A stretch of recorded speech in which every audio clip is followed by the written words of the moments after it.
Hello, everybody. Welcome back to Cure for the Common Game. Today, we're going to be talking about the Borg, or slivers, if you will.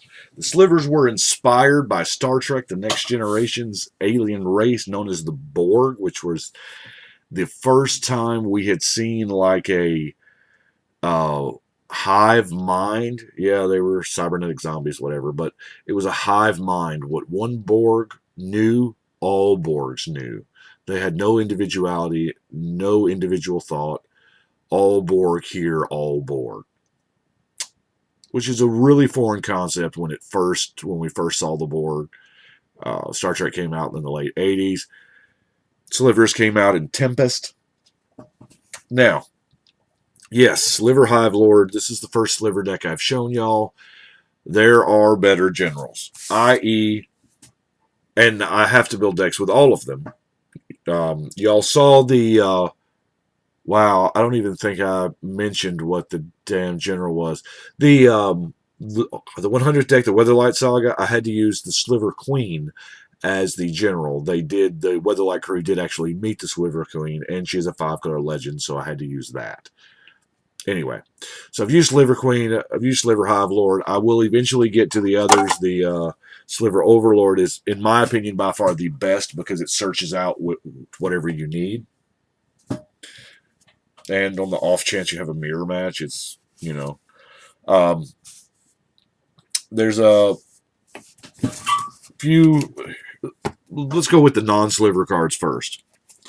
Now, in a 5-color deck that I'm like this, in all my sliver decks and some of the other 5-color decks I have, I'm going to run, the first thing I run is these 11 lands, the 11 gates.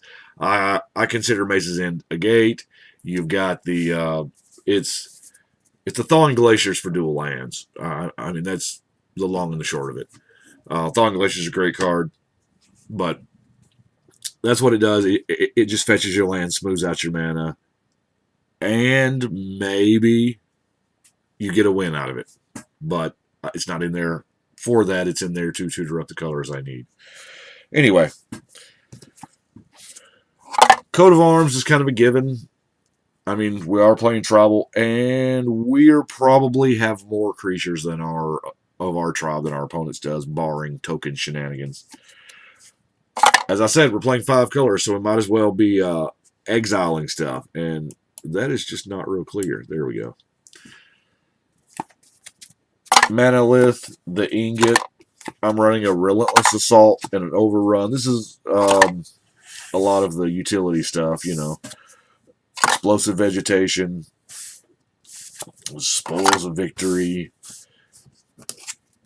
Distant Melody. By the way, there's going to be a lot of foil cards in here because years ago, they did it 3 years in a row. They called it the Premium Deck Series. The very first one was a sliver deck. It was a 60-card deck that was all foil. They had them everywhere at card shops and mass market, although I don't advocate buying Magic mass market. It's worth the drive to go to an LGS. Y'all know that. Anyway. But it was a 60-card all-foil deck. You even got a little foil deck box, which didn't fit the cards once they were sleeved, and you're not going to play them raw. But anyway, it was the first one they did was slivers. The second one they did was like a burn deck. And the third one they did was like a reanimation deck, Graveborn. Now, they were all full cards. There was a few rares in it, But a lot of those cards you got 1s and 2s of. This, and the Overlord was actually in that. This is what I call the Sliver EDH Starter Kit. Because you got a bunch of stuff out of there. And that was right around the time that EDH started kicking off at my shop. So a lot of people bought them.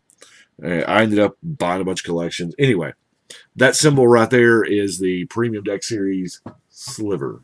Just so you know. I like some Gaia's Blessing. Gaia's Blessing, been a fan since the Oath of Druid days. It helps a lot. Now, Hive Stirrings. I am not one of those people that had a problem with the M14 slivers. I do kind of have a problem with the art a little bit. that they look like predators instead of slivers, but you know, I'll take what I can get. We got more slivers. Yay. But as far as your sliver options, hey, I'm totally down for that. I don't want to be helping my opponent's slivers. Of course, we got peer pressure. Now, peer pressure does, I mean, if the odds of having a sliver mirror match are pretty slim, unless people just intentionally sit down and go, hey, let's play all our sliver decks together. So then, maybe. I'm going to peel through these slivers real quick. All I have left are dudes. So we're going to peel through these pretty quick because every sliver deck is just going to run the same thing. There's a lot of slivers. They all give, I mean, some of them are decent abilities. Some of them are not so decent abilities.